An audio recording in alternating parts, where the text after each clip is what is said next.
기도하시겠습니다. 하나님 아버지, 주일만 예배드리고 끝나는 것이 아니라 매일 큐티하며 말씀으로 적용하여 하나님의 등불을 지키기 원합니다. 말씀을 통해 죄가 드러났는데도 인정하지 못하고 숨기고 피하려고 했던 연약함을 용서하여 주옵소서. 날마다 주시는 말씀에 순종하고 또 순종하여 하나님의 말씀대로 이루어지는 복된 인생이 되게 하소서. 오늘도 말씀하옵소서. 듣겠습니다. 예수님의 이름으로 기도합니다. 아멘. 성경 말씀 사무엘상 3장 1절부터 21절까지 말씀입니다.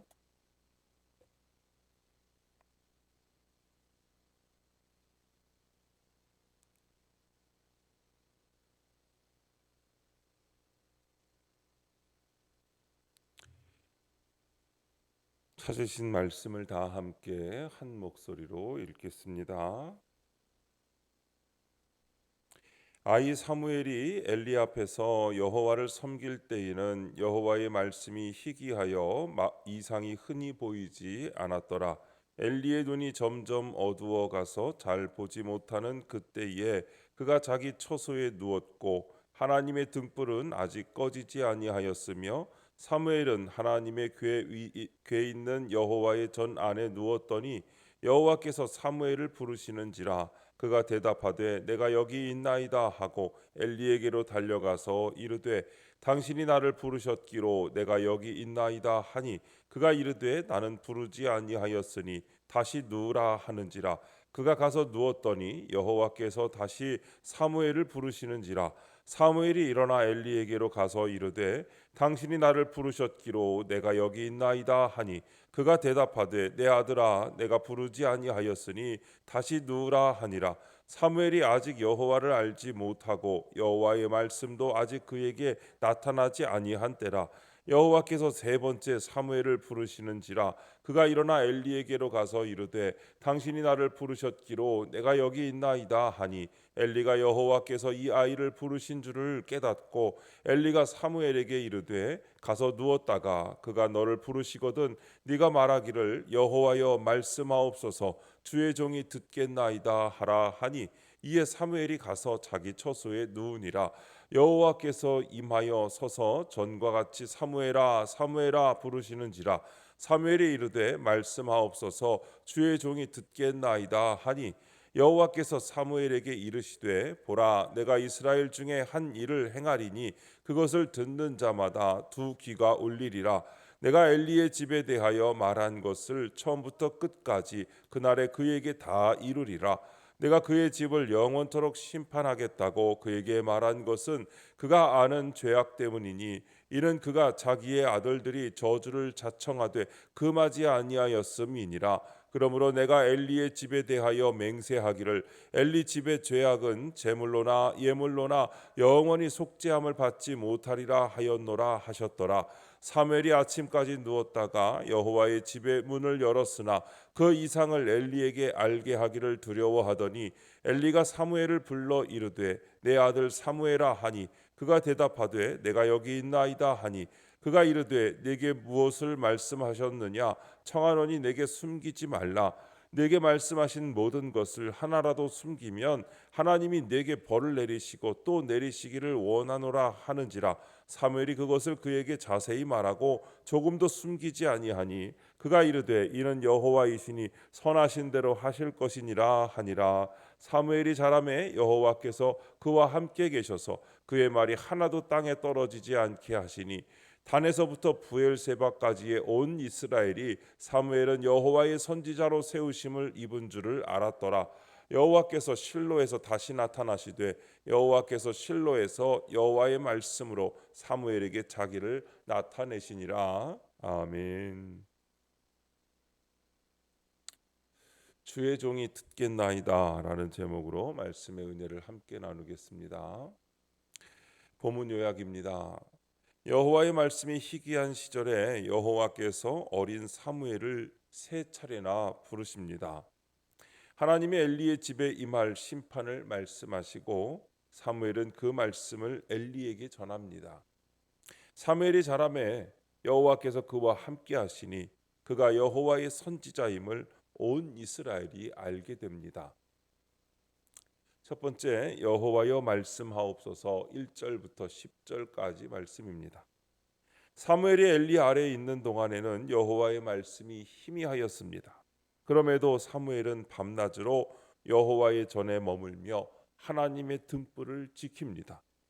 그러던 어느 날 하나님이 사무엘을 3번이나 부르십니다. 과거에 희미하던 말씀을 이제 분명하게 주시려는 것입니다. 영적으로 어두운 시대에도 사무엘 같은 한 사람이 있으면 소망이 있습니다. 이처럼 나 한 사람이 주야로 말씀을 묵상하고 적용하면 우리 가정과 교회와 나라에 말씀의 빛이 임합니다. 적용 질문입니다. 나는 큐티하고 예배드리기를 좋아합니까? 가정과 교회에서 내가 지켜야 할 하나님의 등불은 무엇입니까? 우리가 일상에서는 하나님의 말씀과 전혀 상관없는 사람처럼 살다가 주일에만 형식적으로 예배를 드리고 있지는 않은지 스스로를 점검해 봐야 합니다. 주일만 거룩한 척하는 것이 아니라 매일 말씀 앞에 자신을 비추어 내 죄를 보고 회개하는 적용을 하는 것이 힘겹더라도 포기하지 않고 계속할 때 하나님께서 친히 인도하시는 것을 경험하게 되고 다시 돌아오는 주일에 진정한 안식을 경험할 수 있습니다. 이것이 하나님의 등불을 지키는 것입니다. 누가복음 8장 말씀에 씨 뿌리는 비유를 보면 말씀을 듣고 깨닫는 자는 좋은 땅과 같다고 했습니다. 좋은 땅에 떨어진 씨앗은 어떤 장애물이 있어도 그것을 뚫고 싹을 틔우며 무럭무럭 자라서 열매를 맺습니다. 이렇게 말씀이 있는 사람은 그 어떤 고난과 핍박을 받아도 믿음을 견고히 지키며 많은 사람을 살릴 수 있습니다. 그러나 좋은 땅이 되려면 인내가 필요하고 끝까지 인내하려면 말씀 묵상을 꾸준히 해야 합니다. 이런 과정을 통해 하나님의 등불을 지키면 하나님께서는 나를 통하여 어두운 세상에 빛을 비추게 하시는 것입니다. 두 번째, 조금도 숨기지 아니하니 11절부터 18절입니다. 하나님이 사무엘에게 엘리 가문을 영원토록 심판하겠다고 하십니다. 사무엘은 엘리에게 이 말씀을 전하기를 두려워하지만 엘리의 요청으로 그 말씀을 가감없이 전합니다. 이에 엘리는 자기 죄를 인정하고 하나님의 뜻을 받아들입니다. 지도자든 부모든 들을 말씀은 들어야 합니다. 또 나보다 권세 있는 사람이어도 그에게 말씀을 전해야 할 때는 명확히 전해야 합니다. 순간의 화평보다 영원한 구원이 훨씬 더 중요하기 때문입니다. 적용 질문입니다. 최근 내가 들은 말 중에서 인정되지 않고 기분 나빴던 말이 있습니까? 다시 돌아봐야 할 내 연약함은 무엇입니까? 인간은 누구나 하나님 앞에서 죄인이기에 죄를 지으려는 열망이 있습니다. 자신이 죄인임을 알지 못하면 그 열망은 더욱 커집니다. 이런 죄의 멍에에서 벗어나는 길은 내 안에 있는 죄악과 연약함을 인정하고 말씀으로 회개하는 것입니다. 인간은 죄인이기 때문에 계속하여 죄된 생각을 하고 다시 죄를 짓습니다. 거듭나지 않으면 계속 악순환이 일어납니다. 거듭남은 예수님을 마음으로 믿고 입으로 시인해 영접함으로 하나님의 자녀로 새롭게 태어나는 것입니다. 거듭난다는 것은 이전에 죄악된 삶에서 영적으로 또 육적으로도 돌이키는 진정한 회개를 의미합니다. 전적으로 부패한 우리는 거듭남으로 인해 하나님을 믿게 되었으며 그리스도에 대한 신앙 고백을 해야 합니다. 하게 됩니다.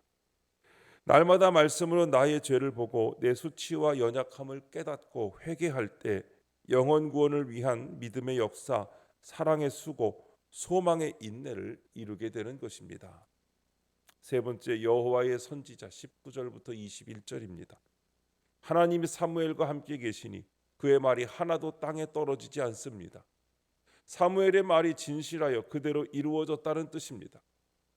그러니 온 이스라엘이 사무엘을 여호와의 선지자로 여깁니다. 진실성은 내가 있는 자리에서 날마다 주시는 말씀에 순종하기를 반복할 때 생깁니다. 환경이 어떠하든지 인내하고 적용하면 내 삶이 하나님의 말씀대로 이루어지는 복된 인생이 됩니다. 나아가 내 가족과 이웃이 하나님께로 돌아오는 기적이 일어나는 것입니다. 적용 질문입니다. 여호와의 선지자로서 오늘 내가 가정이나 학교나 일터에서 말씀대로 적용해야 할 일은 무엇입니까? 우리는 100% 죄인이기 때문에 말씀에 순종하며 사는 것보다 악인의 형통을 부러워합니다. 주일에는 교회에서 예배를 드리지만 세상에서 살아갈 때는 악인의 삶을 부러워하면서 삽니다. 그렇게 성공하는 것처럼 보이더라도 악인의 형통을 부러워하여 따라가면 안 됩니다. 거기에는 구원이 없고 반드시 심판이 있기 때문입니다. 사람은 외모를 보기에 늘 속아 넘어가지만 하나님은 중심을 보시기에 공의로운 심판을 내리십니다. 진실성은 말이 아닌 행위로 드러납니다. 아무리 외모와 말로 자신을 포장해도 마음과 하는 일과 행위가 악하면 하나님의 심판을 피할 수 없습니다. 악인이 이 땅에서 심판받지 않는 것처럼 보일 때가 많습니다.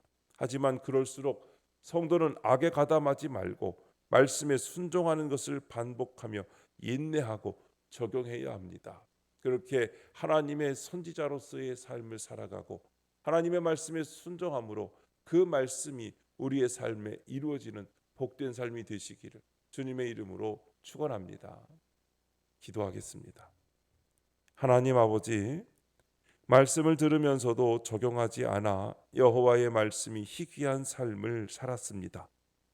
이제는 어떤 상황에도 말씀에 귀 기울이고 즐거워하여 하나님이 부르시는 일꾼이 되게 하옵소서. 주의 뜻을 잘 분별하여 주위 사람들에게도 하나님의 말씀을 가감없이 전할 수 있게 하옵소서. 주님, 이 시간 주님께 기도하는 성도들의 기도 가운데 함께하여 주시옵시고 주님의 세미한 음성을 들려주시며 그 선하신 손길로 붙들어 주옵소서.